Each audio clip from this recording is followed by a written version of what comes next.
कधी-कधी हे लक्षात आलंय का? आपण जेव्हा जास्त रागात असतो, तेव्हा सर्वात मोठे निर्णय घ्यायला लगेच तयार होतो आणि नंतर शांत झाल्यावर आपल्याला समजतं, की "अरे, मी इतक्या घाईत का होतो?" मी तुम्हाला आज मोटिव्हेशन देणार नाही, की एक रिअल लाईफमधली गोष्ट सांगणार आहे. जेव्हा इमोशनवर घेतलेले निर्णय हे आयुष्य कसे बिघडवू शकतात, या विषयावर आज आपण बोलणार आहोत. काय होतं, कधी-कधी आपल्याला खूप राग आलेला असतो. कोणीतरी काहीतरी बोललेलं असतं किंवा आपण हर्ट झालेला असतो. आपला इगो दुखावलेला असतो. एखाद्या गोष्टीची भीती वाटते आपल्याला आणि त्या क्षणी आपण ठरवतो, बस झालं आता.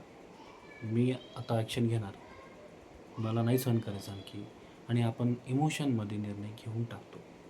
बरं, त्यावेळेस खरंच ते आपल्याला डिसिजन घ्यायचं असतं का? नाही. त्यावेळेस तत्काळ आपल्याला रिलीफ पाहिजे असतो त्या सिच्युएशनमधून आणि त्या रिलीफ मिळण्यासाठी आपण निर्णय घेतो. पण एक गोष्ट आपण लक्षात ठेवली पाहिजे, जेव्हा इमोशन हाय असतात, तेव्हा लॉजिक लो असतं. बघा ना, तुम्ही तुमच्या मागच्या आयुष्यातही ही गोष्ट आठवा. असे खूप काही प्रसंग असतील, आपल्या परिवारातले असतील, आपल्या कॉलेज लाईफमधले असतील किंवा आता आपण ऑफिसमधले असतील.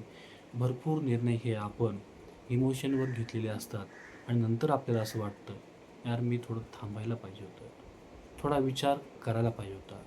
हे खरंच इतकं महत्त्वाचं नव्हतं आणि आपल्याला असं त्यावेळेस ती खंत वाटायला लागते. बरं, मग हे असं काय होतं? इमोशनवर निर्णय घेतल्यामुळं नुकसान कसं होतं? हे आपण आज बघूयात. तर काय होतं, कधी-कधी तुम्हाला एक गोष्ट सांगतो. मला एका मित्राचा काही दिवसापूर्वी फोन आला होता. त्याने मला फोन केला. हां, हे सगळे व्हिडिओ बघूनच त्यानं मला फोन केला बरं का. त्याला असं वाटलं की याच्याशी चर्चा करावी आपण. म्हणून त्याने मला फोन केला. मला म्हटलं, "सोपान, मी रिझाइन टाकलंय." मी म्हणलं, "का रे? काय झालं? सगळं तर चांगलं चाललं होतं." मला म्हटलं, "नाही यार, बस झालं," म्हणलं आता. किती ते ऐकायचं, किती प्रेशर, त्यांच्या चुका, त्या आपण सांभाळायच्या आणि किती दिवस हेच करायचं म्हणलं. कंटाळा आलाय म्हणलं मला आता. मी दिलं रिझाइन टाकून. मी थोडं शांत झालो आणि तो पण मी म्हणलं, "बरं तुला आता कसं वाटतंय?" ते म्हणाला, "यार आता बरं वाटतंय." म्हणलं, "पुढचं प्लॅन?" ते मला "बघू ठरवू." हाही अवस्था म्हणला माझी 6 महिने गेल्याची. ठीक आहे. हा विषय पार्ट वेगळा आहे, की त्यानं काय प्लॅनिंग केलं होतं, काय नाही. पण हा जो निर्णय घेतला होता, हा त्यानं पूर्णपणे इमोशन बेसिसवर घेतला होता. तो ज्यांच्या अंडरमध्ये काम करत होता, भरपूर दिवस झाले त्यांच्याच अंडरमध्ये काम करत होता. तो माणूसही त्याला माहीत होता. जेव्हा जॉब जॉइन केला त्याला माहीत होतं, की हे प्रेशर असणार आहे, ह्या गोष्टी अशा घडणार आहेत. काही आपल्या गोष्टी पटतील, काही पटणार नाहीत. हे होणारच आहे. पण त्यानं तत्काळ निर्णय घेतला आणि त्यानं जॉब सोडून टाकला एका क्षणामध्ये. इतका घाईने निर्णय एवढा मोठा त्याने घेतला होता. दुसरी एक स्मॉल स्टोरी तुम्हाला सांगतो माझी. मी काही दिवसापूर्वी एका विषयावर चर्चा करण्यासाठी माझ्या एका मित्राला फोन केला मी आणि तो फोन मी ऑफिस टाईममध्ये नव्हता लावला. त्याला मी आधी मेसेज केला. त्या मेसेजचा काही रिप्लाय नाही आला. मग मी त्याला फोन केला. त्याला फोन केल्यानंतर त्याने तो उचलला नाही. मग मी म्हटलं चला ठीक आहे, की तो या टाईममध्ये फ्री नसेल मे बी. मग मी त्याला रात्री निवांत जो असतो त्या टाईमला फोन लावला. त्या टाईमलाही त्यानं तो काही उचलला नाही किंवा मला काही परत उत्तरही दिलं नाही, की मेसेजही केला नाही, की आय एम बिझी म्हणून किंवा असं काहीतरी म्हणून वगैरे. मग मी काहीच नाही विचार केला. मी थांबलो. मला थोडंसं वाईट वाटलं. म्हणजे मला इगो हर्ट झाला माझा. चला मी ह्याच्यासाठी एवढा वेळ देतो, जेव्हा याला अवेलेबल असायला पाहिजे होतो तेव्हा होतो आणि मला काल ह्याच्याशी डिस्कशन करायचं होतं. मी ह्याच्या टाईमनुसार याला फोन लावला होता. तरी यानं माझा फोन घेतला नाही. मला वाईट वाटलं. मग मी त्याला रिप्लाय करणार होतो. मग मी थोडा थांबलो. मी म्हटलं, "ठीक आहे, जाऊ दे, बघू. आला फोन तर बघू, नाही जाऊ दे." मी असं सोडलं आणि तो विषय बाजूला ठेवला. तुम्हाला खोटं नाही सांगणार, दुसऱ्या दिवशी मला त्याचा फोन आला ऑफिस टाईममध्ये असताना. मला म्हणला, "सॉरी सोपन, मला तुला फोन नाही करता आला, पण मी जरा एका अडचणीत होतो. बोल ना, काय विषय आहे?" पहिले त्यानं सुरुवातच केली सॉरीपासून. त्यामुळे माझा इगो तिथे सॅटिस्फाय झाला. म्हणजे मला काय वाटलं, की अरे, मला हा कुठेतरी कमी लेखतोय की असे काहीतरी विचार करतो आपण. तसं करत होतो. पण त्यानं सुरुवातच केली सॉरीपासून. "सॉरी सोपान, मला थोडा काल मी जरा बिझी होतो. मला तुला फोन नाही करता आला. सांग ना काय विषय आहे?" मग मी मग मी माझा विषय चालू केला. आम्ही चर्चा केली. माझं ते बाजूला पडलं, की मी त्याला बोलणार नाही, करणार नाही, ते करणार नाही. सगळं माझं बाजूला पडलं. आम्ही आमच्या विषयावर चर्चा केली आणि त्या चर्चेमधनं मला एवढं चांगलं भेटलं त्याच्याकडनं, म्हणजे मला अपेक्षित नव्हतं, की त्याला त्या विषयावरचं एवढं नॉलेज आहे किंवा त्याचे ते कॉन्टॅक्ट्स आहेत. आणि त्यांनी तिकडं मला हेल्प केली. ते कॉन्टॅक्ट्स सांगितले आणि सांगितलं, की हे मी तुला असं-असं करू शकतो. मला खूप आनंद झाला. मी विसरून गेलो आणि म्हणूनच हे व्हिडिओ बनवण्याचं मला प्रोत्साहन भेटलं, की जर मी एखादं म्हटलं असतं, मी त्याला मेसेज टाकून दिला असता किंवा मी त्याला ब्लॉक करून टाकलं असतं, चाललं असतं ना. बऱ्याच वेळेस लोकं असे निर्णय घेतात. रिलेशनशिपमध्ये तर असं सर्रास होतं. तू मला बोलली नाही किंवा तिला असं वाटतं, त्याच्या मित्रांना तो वेळ देतो, मला देत नाही. अशा काहीतरी गोष्टी असतात. आपण म्हणतो, "जा, तुला बोलणार नाही." लोकं 8-8 दिवस, 10-10 दिवस, महिना-महिनाभर बिना कामाचं न बोलायचं थांबतात किंवा तितकं त्याच्यात इनपुट देऊन बोलत नाही. ते नातं निभवत नाहीत. छोट्या-छोट्या कारणामुळं. हे काय होतं, हे इमोशनवर घेतलेले निर्णय असतात आणि ही त्याची किंमत आपण मोजत असतो. बरं, आणखी असा विषय असतो, की हे करत असताना म्हणजे काय केलं पाहिजे असं, की आपल्याला ह्याच्यावरती आता बरेच जण म्हणतात, की सगळेच खूप काही लोकं इमोशनल आहेत किंवा असतात. माझे मित्र तर माझ्या बाबतीत सहज म्हणायचे, "तू खूप इमोशनल आहे." मी खरंच इमोशनल आहे. पण मी आता कंट्रोल्ड आहे. पहिला मी अनकंट्रोल्ड होतो. एखादी गोष्ट माझ्या मनाला लागली किंवा मला वाटलं माझ्या टचकन डोळ्यातनं पाणी यायचं किंवा म्हणजे असं एखाद्याबद्दल ती फील व्हायची. असं मी खूप इमोशनली विचार करायचो.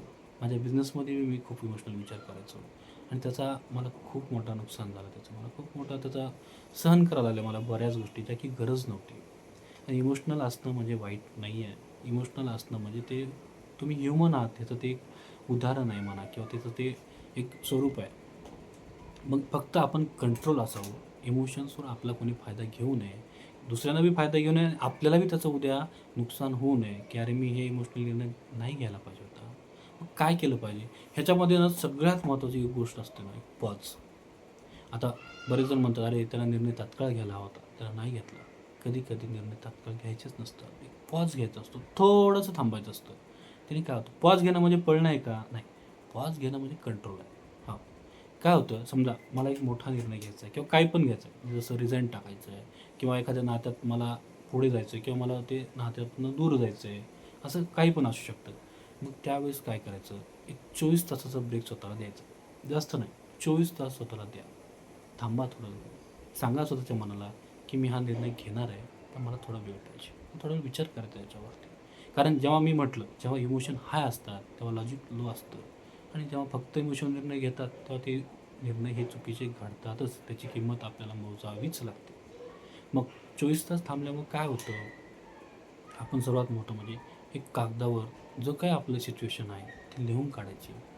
त्या सिच्युएशनचे मुळे होणारे फायदे आणि त्या सिच्युएशनमुळे होणारं नुकसान दोन्ही आपण व्यवस्थित त्याच्यावर लिहून काढायचं आणि जेव्हा ती लिहून काढतो ना, तेव्हा समजायला लागतं की हे खरंच किती महत्त्वाचं आहे किंवा खरंच किती हे एवढं व्हॅल्युएबल नाही आहे. हे पण गोष्टी लक्षात येतात. आपल्याला काय पाहिजे? आपण हे नुकसान सहन करू शकतोय का? करू शकतोय तर ओके. नाही करू शकत आहे तर ठीक आहे. आता एक झोप त्या दिवशी होऊ द्या. म्हणजे एक संध्याकाळ त्यातनं क्रॉस होऊ द्या. संध्याकाळी कसं आपण निवांत झोपतो. जेव्हा एका फेजमध्ये असतो ना आपण इमोशनल फेजमध्ये वगैरे, त्या फेजमधून दुसऱ्या फेजमध्ये जायला काही-काही जणांना खूप टाईम लागतो. मग ते इमोशन्स आपल्यावर उतरून गेले पाहिजे. ती सिच्युएशन आपल्या माइंडवरची खाली आली पाहिजे. एकदा निवांत झोपलोत ना, सकाळी फ्रेश वाटतं आपल्याला, शांत होतो आपण. तो विषय थोडासा मागे पडलेला असतो. त्याच्यानंतर विचार करा, की मी आता शांत आहे ना, मग मी शांतपणाने हा निर्णय घेतोय का? कुठलाही असो निर्णय, तो घेतोय का? जर घेतोय, तर निर्णय घ्या आणि पुढे जा. त्याने काय होईल, तुम्हाला खंत राहणार नाही, तुम्ही स्वतःला टोकणार नाही आहेत. तुम्हाला असं नाही वाटणार, की मी हे निर्णय चुकीचा घेतला आहे म्हणून. नक्कीच. आणि एक गोष्ट आपण कायम लक्षात ठेवली पाहिजे. राग असेल, अहंकार असेल किंवा भीती असेल, हे कायमस्वरूपी नाही आहे. पण एकदा डिसिजन घेतला ना, तो डिसिजन हा लाँग टर्म असतो. त्यामुळं निर्णय घेताना फक्त इमोशन्सवर निर्णय घेऊ नका. थोडं स्वतःला थांबवा. स्वतःला सांगा, की "अरे, मी थोडा विचार करतोय. मी शांत राहतोय." शांत राहतोय म्हणजे वाईट नाही आहे. शांत राहणं म्हणजे कंट्रोल असणं आहे. आणि जेव्हा कंट्रोल्ड माइंडने विचार करून निर्णय घेतो, ते निर्णय योग्य होतात. तुम्हाला हा व्हिडिओ किंवा माझे विचार ह्याच्यावरती कसे वाटले हे नक्की कळवा. तुमचं काही वेगळं मत असेल, तुमच्या आयुष्यात एखादा वेगळा प्रसंग घडला असेल, तर कमेंटमध्ये व्यक्त व्हा. लाईक करा, सबस्क्राईब करा. थँक्यू.